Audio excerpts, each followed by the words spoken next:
اب نوٹ کر لیجئے، یہ کتابیں اگر آپ پڑھنا چاہیں تو کتاب الملاحم میں پڑھیے۔ بدترین عذاب عربوں پر آیا کھڑا ہے، سروں پر تنا ہوا ہے، بدترین۔ ایسی جنگ ہونی ہے الملحمۃ العظمیٰ، جس کو کہ میں بھی آپ کے گواہی پیش کر دوں گا، جسے کہا گیا ہے دی لاسٹ کروسیڈ۔ بش نے بھی کروسیڈ کا لفظ بول دیا تھا، پھر واپس لیا اس نے۔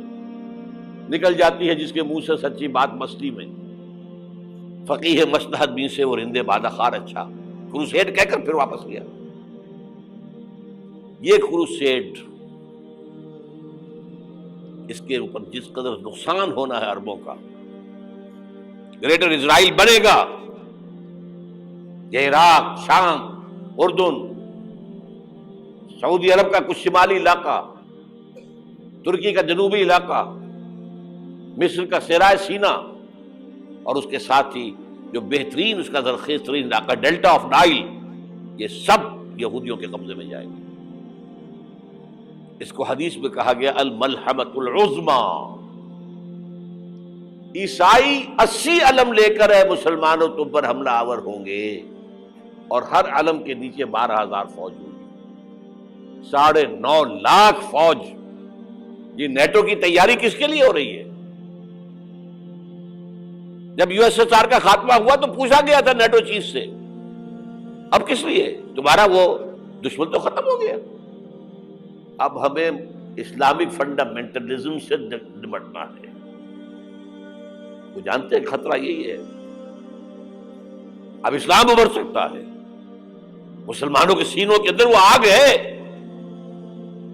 اوپر خاکستر آ گیا ہے، تم پہ اٹھانا بیٹھنا، یہ اندر تو انگارہ ہے، اوپر سے راکھ ہے، اس سے دھوکہ نہ کھا جانا ان کے دلوں کے اندر۔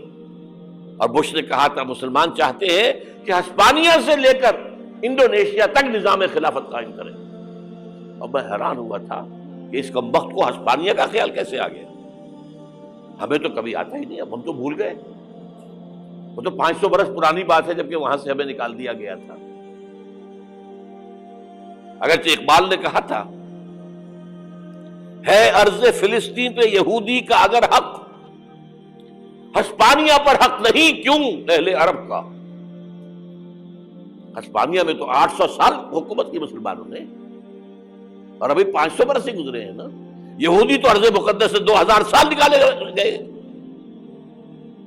انہیں لا کے آباد کیا گیا، عربوں کے سینے میں خنجر بھونک دیا گیا۔ وہ چھوٹا سا ملک جو چاہتا کرتا، کوئی پوچھنے والا نہیں۔ امریکہ جیسے اپنے بیٹے کی حفاظت کرے ویسے کرتا ہے اس کی۔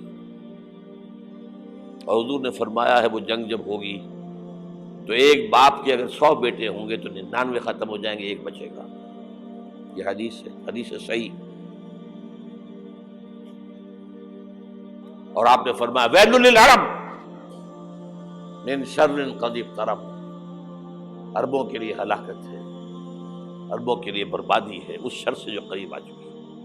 اور آج جس طرح انہوں نے ان کی تہذیب کو اختیار کر لیا ہے، دبئی جا کر دیکھیے، بدترین مغربی معاشرہ جو ہے وہ دبئی کے اندر ہم نے قائم کر کے دکھا دیا۔ اب سعودی عرب اس راستے پر بڑھ رہا ہے۔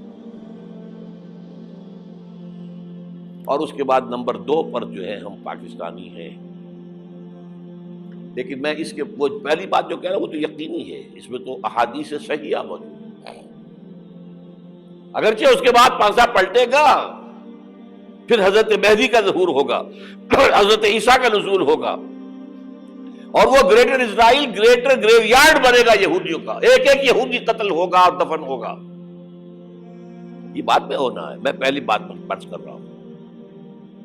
وہ پانسا پلٹے گا جب پلٹے گا، ابھی جو سامنے ہے وہ کیا ہے؟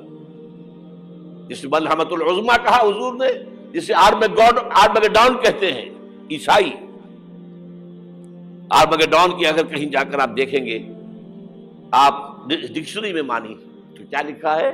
A very big war which will be fought between the forces of evil and good before the end of this world. اس دنیا کے خاتمے سے پہلے خیر اور شر کی قوتوں کے درمیان بہت بڑی جنگ ہوگی۔ ارمجدون اسے کہتے ہیں عربی میں، اور آرمگیڈون اسے کہتے ہیں انگریزی کے اندر۔ اور یہ بائبل کی آخری کتاب کے اندر ہے، جو اس میں کہ مکاشفات یوحنا، ریولیشنز آف سینٹ جان. یہ تو میں کہہ رہا ہوں یقین کے ساتھ، اور زیادہ دور نہیں ہے، آیا چاہتا ہوں. اس لیے کہ یہودیوں کا اور عیسائی جو کنزرویٹوز ہیں، نیو کنزرویٹوز، ان کا 5 نکاتی ایجنڈا ہے متفق علیہ، جس کے تحت کہ یہ جنگ صلیبی شروع کی گئی ہے. وہ سن لیجئے آپ. آرمیگیڈون نمبر 1، گریٹر اسرائیل قائم ہو جانا اس کے نتیجے میں نمبر 2، مسجد اقصی اور قبۃ الصغریٰ کو گرانا نمبر 3، وہاں 3rd ٹیمپل، وہ مسجد جو حضرت سلیمان نے بنائی تھی 1000 قبل مسیح میں، پھر برباد کی تھی نبوکدنضر نے، دوبارہ بنائی گئی، پھر دوبارہ ختم ہوئی 70 عیسوی تک گری پڑی ہے. ان کا خانہ کعبہ گرا ہوا ہے 70 عیسوی سے لے کر آج تک. ایک دیوار ہے ویلنگ وال، جہاں جاتے ہیں، روتے ہیں، پیٹتے ہیں، ماتم کرتے ہیں، وہاں وہ بنے گا 3rd ٹیمپل. اور نمبر 4، اس میں لا کر رکھا جائے گا تخت حضرت داؤد کا. یہ تخت کہاں ہے اس وقت؟ یہ لندن شریف کے اندر، جو ان کی پارلیمنٹ کا جو چرچ ہے، ویسٹ منسٹر ایبے، اس میں رکھا ہوا ہے. ایک پتھر تھا جس پر بٹھا کر حضرت داؤد کی تاج پوشی ہوئی، پھر حضرت سلیمان کی ہوئی، پھر وہ پتھر رکھ دیا گیا جب حضرت سلیمان نے بنایا ہیکل مسجد اقصی، وہاں رہا وہ. ہر بادشاہ جو تھا یہودی اسی کے اوپر بٹھا کر اس کی تاج پوشی ہوتی تھی.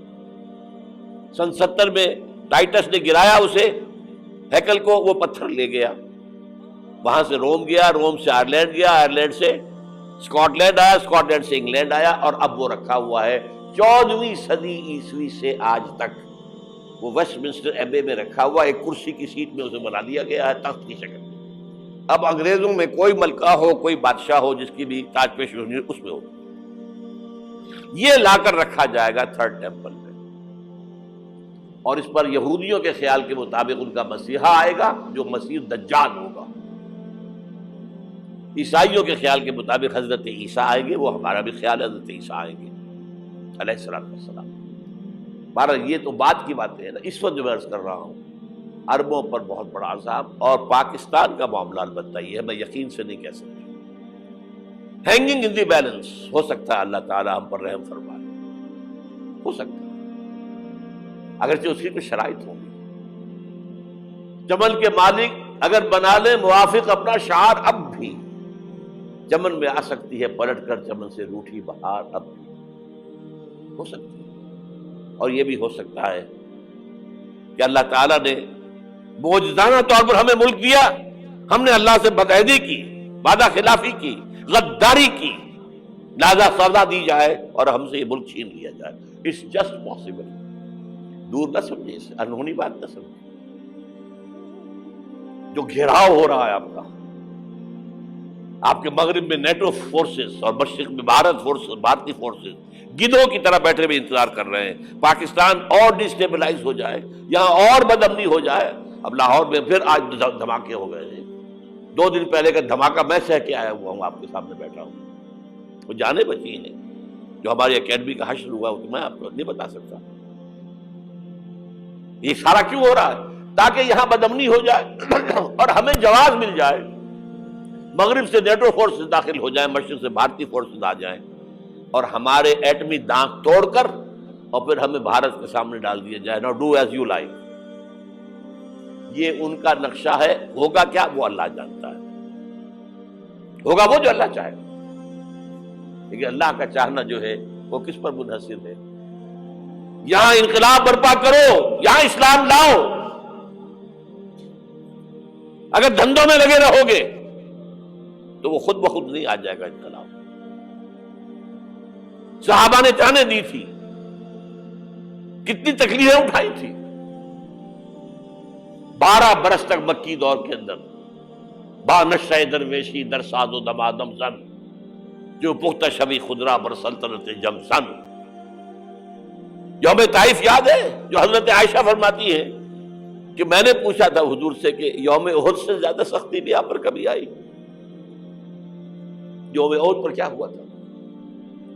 تلوار کا وار پڑا تھا آپ کے چہرہ مبارک، یہ جو رخسار کی ہڈی ہے اس کے اندر وار گیا ہے، اوپر خود کی 2 کڑیاں تھیں وہ اس میں گھس گئیں،